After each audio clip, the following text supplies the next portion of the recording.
के हम भूखे, इस बार ज्यादा देना है एकादशी में। गुरुजी अब शंका करने लगे, लगता है चेला अब झूठ बोलता था, चोर भी हो गया, सामान को बेच देता होगा। गुरुजी ने कहा, ले ठीक बेटा, कोई बात नहीं, सामान तो देंगे। 4-5 लोगों की व्यवस्था की दे दी और अपने छोटे चेला को बोल दिया कि बेटा एक काम करना, ये चोरी करके सामान को बेचता होगा, छुप के देखना ये क्या करता है। अब उसके चेला गए, छुप गए, फिर से वो भोजन बनाता है एकादशी के दिन। और एकादशी के दिन जैसे ही भोजन बनता है, भोजन बन गई, फिर से भगवान को याद किया कि प्रभु आओ, भोजन बन गई है, पालो प्रसाद। राजा राम आइए, प्रभु राम आइए, मेरे भोजन का भोग लगाइए। अब जैसे ही महाराज भगवान को पुकारा, जब जंगल में भगत ने किन्न प्रेम पुकार, तब ताक्षण में प्रकट होई है राम राज दरबार। पूरा राम राज दरबार लग गया। राम लखन भरत शत्रुघ्न सीता जानकी हनुमान जी सब आ गए। मुंह को खुला करके आंख बढ़ा करके देखता है, आज फिर भूखा रहना पड़ेगा। एक को बुलाए तो 2 आए, 2 को बुलाए तो 3 आए, 3 को बुलाए तो पूरा दरबार लेके आ गए। लेकिन वो भी इस बार चालाकी किया था। ओ राम जी बैठो, आ गए, एक को बुलाते हैं तो 2 आते हो, 2 को बुलाते हैं 3 आते हो, 3 को बुलाते हैं तो पूरा दरबार लेके आ गए। लेकिन हम भी आपके भक्त हैं, आज तो हमने भोजन बनाया ही नहीं, हमने सोचा कि देखने कितनी आते, आप बनाओ और हमें खिलाओ। भगवान आज खुद फंस गए।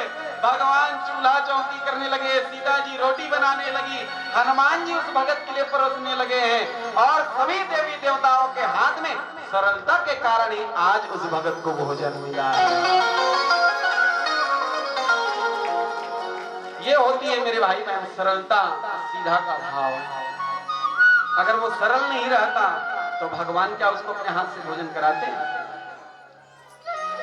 गुरुदेव के चेला सब देख रहे थे, जाकर के गुरुजी को बोले, गुरुजी वो चोरी नहीं करता, साक्षात राम दरबार प्रकट हुआ था आज नदी पे। गुरुजी चेला के चरण में गिर गए, धन्य है तेरी भक्ति को बेटा, धन्य है, मैं तो कुछ दूसरा शंका कर रहा था।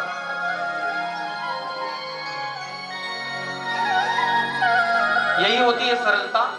अगर हम में भी सरलता आ जाए, हम भी सीधे हो जाएं, तो आज भगवान भी हमें मिल सकते हैं।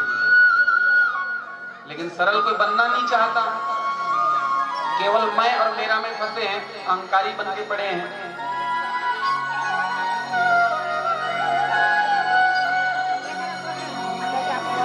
युद्धतम श्लोक भावा मम रेतिम वजो बलिकम। भगवान बोले, सुखदेव स्वामी, हाँ थोड़ा थोड़ा आगे आ जाएंगे, उधर बैठने की व्यवस्था नहीं बनी, थोड़ा थोड़ा आगे आ जाए। वृंदावन बिहारी लाल की। हाँ थोड़ा थोड़ा आगे आ जाए, फिर जगह सबके लिए बन जाएगा।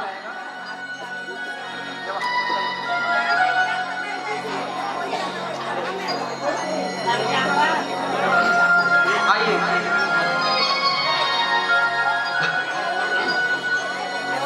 श्री कृष्ण गोविंद हरे मुरारे, हे नाथ नारायण वासुदेवा। श्री कृष्ण गोविंद हरे मुरारे, हे नाथ नारायण वासुदेवा। श्री कृष्ण गोविंद हरे मुरारे, हे नाथ नारायण वासुदेवा।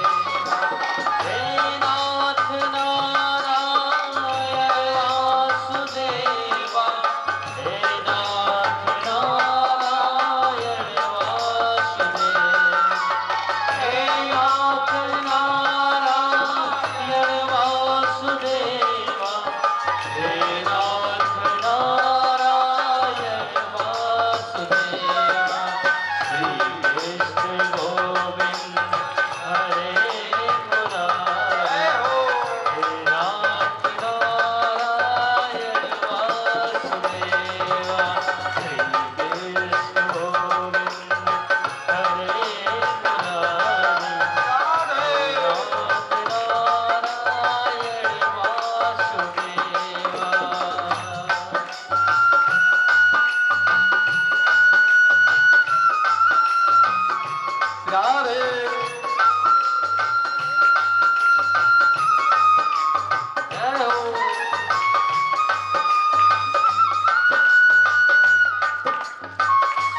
कृष्णचंद्र भगवान की।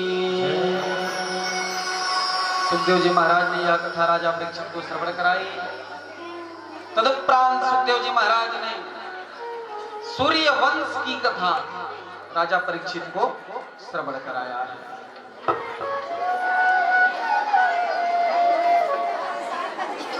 देखिए, कृष्ण कथा से पहले राम कथा आती है। क्यों? भागवत में राम कथा को पहले क्यों, कृष्ण कथा को बाद में क्यों? इसका भी कारण है। जब तक मर्यादित होकर के आप राम कथा नहीं सुनोगे, अपने आप को मर्यादित नहीं बनाओगे, तब तक कृष्ण मिलने वाला नहीं है। यही कारण है, इसलिए राम कथा पहले। और राम और कृष्ण अलग नहीं है, दोनों एक हैं। राम कृष्ण दो एक है, अंतर नहीं इनमें। इनके नयन चपल हैं, उनके नयन विशेष।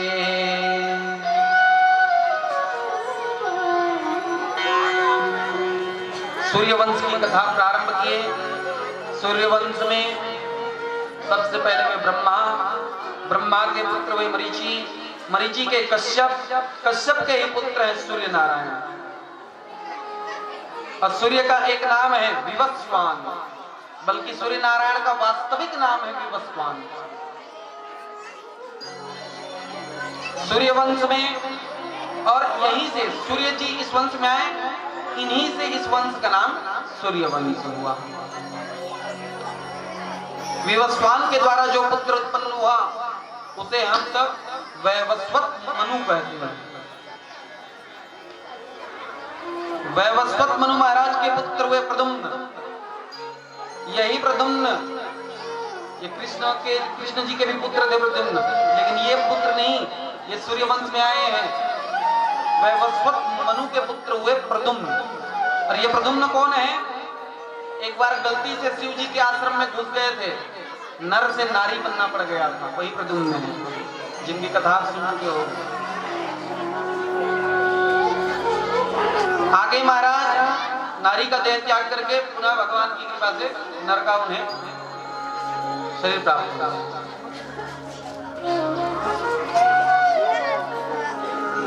इनके पुत्र हुए शर्याती, और शर्याती राजा की एक सुंदर कन्या हुई, नाम है सुकन्या। एक बार शर्याती राजा अपनी कन्या को भी साथ में लेकर के जंगल गए। पहले के राजा महाराजा लोग शिकार के लिए जाते थे ना। सुकन्या साथ में है और छोटी सी कन्या है, इधर उधर घूम रही थी जंगल में। सुकन्या ने एक दृश्य देखा। क्या? जंगल के बीच में एक महाराज ऋषि महात्मा बैठे हुए थे। सुकन्या को पता नहीं चला कि ये महात्मा है, क्योंकि पूरे शरीर में दीमक लगा हुआ था। दीमक ने घर बना दिया था, समझ गए ना? दीमक मतलब ध्यान। अब मिट्टी का पूरा घर बन गया था। ऋषि महात्मा प्रतीत ही नहीं हो रहे थे कि कोई महात्मा बैठे, केवल दो आंखें खुली हुई थी। पूरे शरीर में मिट्टी लगा हुआ था, दीमक का घर। सुकन्या बचपना में या फिर चपत्तावश एक तिनका लेती है, जान नहीं रही थी कि ये ऋषि हैं। दो आंखें खुली हुई थी, उसमें तिनका को लगा देती है। महात्मा जी के रक्त की धार बह चली। ये कोई साधारण महात्मा नहीं, कौन है? श्रीमल ऋषि। शर्याती राजा आए, देखते हैं ऋषि वर का आंख फूटा हुआ है,